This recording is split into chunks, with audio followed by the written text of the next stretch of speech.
Hello friends, कैसे हो आप सभी। आई होप कि आप बहुत ही बढ़िया होंगे। दोस्तों, आज के इस वीडियो में हम बात करने वाले हैं जेनेटिक्स के एक डिसऑर्डर की, जिसका नाम है डाउन सिंड्रोम।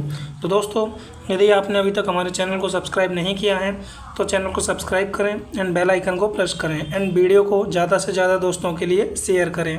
दोस्तों, हमारे इस यूट्यूब चैनल पे टेलीग्राम की लिंक है, वो ऐड है, उससे आप हमारे टेलीग्राम चैनल को ज्वाइन कर सकते हैं एंड इंस्टाग्राम की भी लिंक है, इससे जाके आप हमारे इंस्टाग्राम से भी जुड़ सकते हैं। तो दोस्तों, आज के इस वीडियो में हम डाउन सिंड्रोम की बात करते हैं। तो डाउन सिंड्रोम क्या है?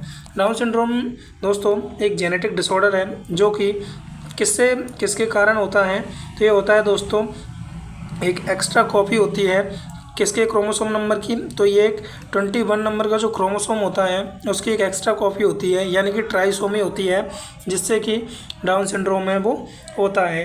Lead to characteristics physical features, developmental delay and intellectual disability है वो होती है। इसके बाद में अब हम देखते हैं डाउन सिंड्रोम की डेफिनेशन के बारे में। तो डाउन सिंड्रोम की डेफिनेशन है वो क्या है?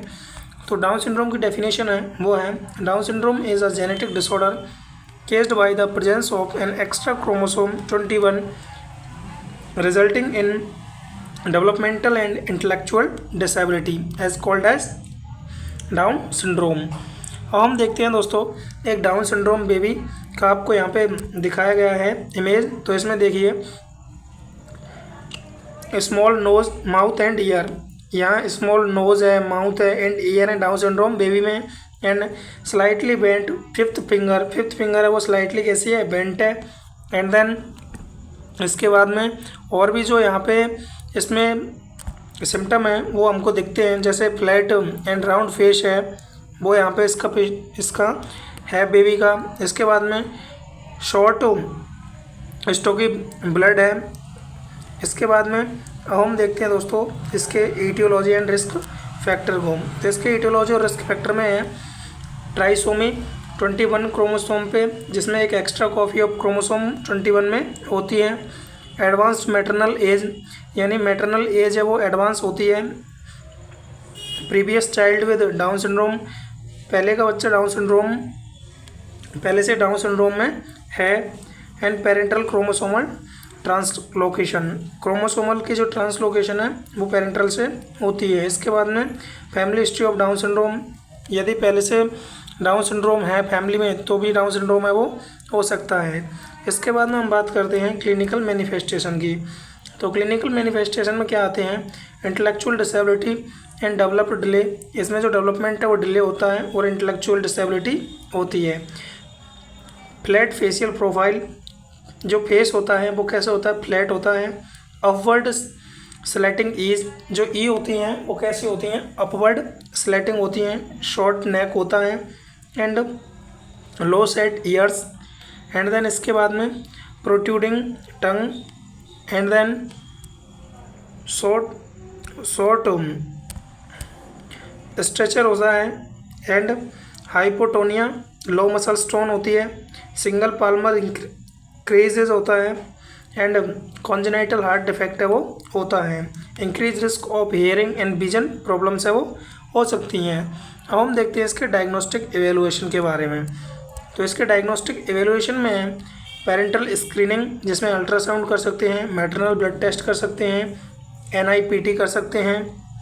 एंड डायग्नोस्टिक टेस्ट वो है chronic Wallace sampling, CBS and एमनोसेंटेसिस हम कर सकते हैं। आफ्टर बर्थ के बाद में क्या कर सकते हैं, फिजिकल एग्जामिनेशन एंड कैरियोटाइपिंग है वो कर सकते हैं। इसके बाद में कंफर्मेटरी टेस्ट है वो क्या है, तो वो है क्रोमोसोमल एनालिसिस शोइंग ट्राइसोमी 21। इसके बाद में हम देखते हैं इसका मैनेजमेंट। तो मैनेजमेंट में क्या है, early intervention, physiotherapy, occupational therapy and speech therapy. And then education में special education and development support. Medical care में regular screening for heart, hearing, vision and thyroid problems. And then इसके बाद में treat complications, appropriate medicines और surgery when needed. इसके बाद में है वो है फैमिली सपोर्ट। तो फैमिली सपोर्ट में जेनेटिक काउंसलिंग, साइकोलॉजिकल सपोर्ट है वो दे सकते हैं। अब हम देखते हैं नर्सिंग मैनेजमेंट या नर्सिंग रोल को। तो इसमें नर्सिंग के क्या रोल हो सकता है, तो assess growth and development and vital sign, monitor for congenital heart defects and respiratory problems, assess hearing vision regularly, provide nutritional support and monitor feeding difficulties. And then इसके बाद में है वो है encourage physical speech occupational therapy, and then promote development and educational activities, and then prevent infection through proper immunization and hygiene, and then provide parent education और emotional support। इसके बाद में जो नेक्स्ट है वो है encourage regular medical checkup and screening, promote independence and social interaction। तो दोस्तों ये थी आज की हमारी एक छोटी सी वीडियो जिसमें हमने डाउन सिंड्रोम के बारे में कंप्लीट नॉलेज है या कंप्लीट जो इसके बारे में जानकारी है वो हमने देखी थी। तो दोस्तों यदि आपने अभी तक हमारे चैनल को सब्सक्राइब नहीं किया है तो चैनल को सब्सक्राइब कर लें एंड बेल आइकन को प्रेस करें। दोस्तों हमारे यूट्यूब चैनल के डिस्क्रिप्शन में इंस्टाग्राम एंड टेलीग्राम चैनल की लिंक है वो दी गई है, तो टेलीग्राम को ज्वाइन कर सकते हैं जहाँ पे आपको इन्फॉर्मेशन है जो क्लास के रिगार्डिंग जो भी इन्फॉर्मेशन है या जो भी नोट्स हैं वो वहाँ पे प्रोवाइड किए जाते हैं। तो थैंक यू दोस्तों, मिलते हैं नेक्स्ट वीडियो में। धन्यवाद।